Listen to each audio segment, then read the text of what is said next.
এই যে কথাটি আওয়ামী লীগ ছিলই ব্যাক করেছে তাদের দম্ভ, আসিফ নজরুল বলেছেন। আপনি জানেন যে উপদেষ্টা মাহফুজ তিনি অন্য কথা বলেছেন, তিনি বলেছেন যে অন্তর্বর্তী সরকারের সময় যে ডানপন্থা যে উত্থান হয়েছে এর মধ্য দিয়ে আসলে আওয়ামী লীগ ফিরে এসেছে এবং 24কে যে 71 মুখোমুখি করা হয় এর মধ্য দিয়ে ফিরে এসেছে। আপনি কিন্তু একটি কথা বলেছিলেন যে অন্তর্বর্তী সরকারের কাজকর্মের মধ্য দিয়ে আওয়ামী লীগ ফিরবে, তো এটা কথার সাথে মিলে যাচ্ছে কিনা, আপনি একমত? না, আমি ওর সঙ্গে মিলিয়ে কথা বলছি কিনা আমি সেটা জানি না।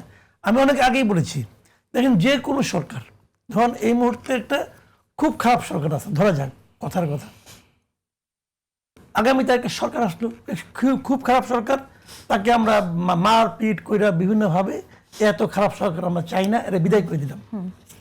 বিদায় করে দেওয়ার পর নতুন একটা সরকার আসলো, সেই সরকার যখন আমার চাহিদা না মেটাতে পারবে, আমরা তো সেই সরকারের কাছে কিছু প্রত্যাশা নিয়ে তো একটা সরকারকে আনি। যখন আমরা দেখবো সেই সরকার আমার এই প্রত্যাশা মেটাতে পারছে না, যে যে সমালোচনা আমি আগে সরকারের কাছে করেছিলাম, আগে সরকারের জন্য এই সরকার সেই কাজগুলি করছে,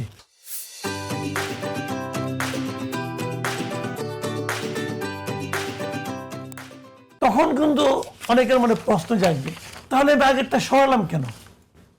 কিছু তো পেলাম না, আমি তো আগের চেয়েও খারাপ পেলাম। এই যে এই ধরনের হয়তো আগের চেয়েও খারাপ না, কিন্তু মানুষ কিন্তু আগের পেইনটাকে মনে রাখে না, নতুন পেইনটাই তার জন্য সবচেয়ে বড় হয়ে দাঁড়ায়, এবং তখন তারা ভাবে যে তাদের আগেরটাই ভালো ছিল।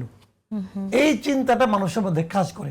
দেখেন, অন্তর্বর্তী সরকার যখন আসলো আওয়ামী লীগ সরকারের পরে, শেখ হাসিনা সরকারের পরে, অন্তর্বর্তী সরকার যদি একটু সুশাসন চালু করতে পারত, বেশি দরকার নেই, একটু কয়েকটা ক্ষেত্রে, যেমন ওর বিরুদ্ধে সবচেয়ে বড় ঝামেলাটা কি ছিল? আওয়ামী লীগের দুর্নীতি ছিল।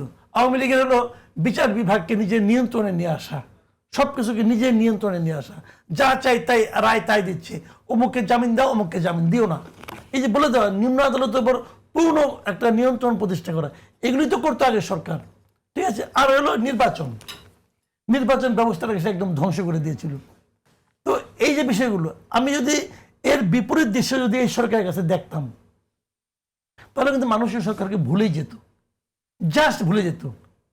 মানুষ মানে মন্দ অতীতের দিকে তাকায় না, যদি ভালো কিছু পেয়ে যায়, ভালো বর্তমান পায়।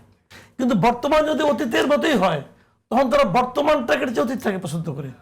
আপনার কাছে কি মনে হয় যে কেউ কেউ কি আসলে বর্তমানে চাইতে অতীতকে পছন্দ করছে?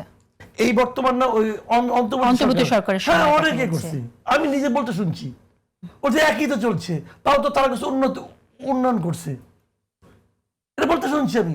কিন্তু আমি তাকে যতই বুঝাই, ধরেন এই যে যেভাবে মানুষজনকে উঠিয়ে নিয়ে যাওয়া, আয়নাঘর করা, আমি তাকে যতই বুঝাই এই যে উন্নয়নটা করছে, এখানে তো 5 টাকার কাজ 25 টাকা দিয়ে করছে, আমি তাকে বলতে পারি এটা কিন্তু করছেও তাই, আওয়ামী লীগ তো তাই করছে, চুরি করছে ভাই। এরপরে কি তাও তো 5 টাকার ব্রিজটা রয়ে গেছে, ওরা তো তাও করতে পারে না, বলছে পোর্ট দিয়ে দিছে মানুষ। আরে পোর্ট দিলে আবার লাভও হতে পারে, কিন্তু আমি বলছি না পোর্ট দিলে আবার খারাপ হবে, পোর্ট দিলে আবার লাভও হতে পারে, কিন্তু পোর্টটা বিদেশে একটা কোম্পানিকে দিছে, এইটাই মানুষের মধ্যে একটা ইমোশন তৈরি করছে। আগে তো ভালোই চলছিল, খারাপ কি দিয়ে দিল কেন? তো এই যে বিষয়গুলো একটা পরে একটা বলতে থাকে, তখন মানুষ কিন্তু কম্পেয়ার করে। আগে হয় নাই নিম্ন আদালতে এই এই অন্তর্বর্তীকালীন সরকার এই যে জামিনগুলি বন্ধ করছে, এগুলো কোনো লজিক্যাল ছিল?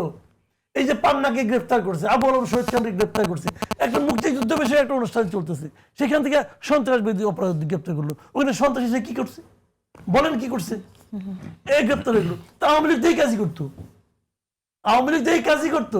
আমার পছন্দ হয় নাই কয়েকজন জামাত শিবিরের লোক একটা যে খাইতে পড়ছে রে ভাই, শিবিরের পোলাপান একটা রেস্টুরেন্টে যে খাইতে পড়ছে, আবার দেখেন নাই শিবিরের কয়েকটা পোলাপান হাওড়ে গেছে, বেড়াইতে গেছে হাওড়ে, ধরে কয়েক সরকার পতন আন্দোলন প্ল্যান করতেছে, বলে না এটা বলছে তো। একই তো জিনিস, একই জিনিস, তাহলে যখন একই জিনিস হয়, তাহলে তোমার বেতা আন্দোলনকে আনলাম কেন? দেখেন সংস্কার করবে, হ্যান করবে, ত্যান করবে, ওই সংস্কারটা কি? যদি অন্তর্বর্তীকালীন সরকার এই সংস্কারগুলোর একটা বিষয় নিজেদের সরকারের মধ্যে ঢুকে বলতো এইটার নাম সংস্কার, দেখেন আমরা করতেছি, দেখাতে পারছে? দেখাতে পারে না। ডক্টর ইউনূস ভাষা নিয়ে নিজের নামে মামলাগুলি সব উঠে নিয়ে যাচ্ছে, একই কাজ আওয়ামী লীগ করছে। তো ডিফারেন্সটা কোথায়? কোনো ডিফারেন্স তো নাই। তখন মানুষ বলছে যে এটা তো আরো খারাপ, এটা তো আরো খারাপ।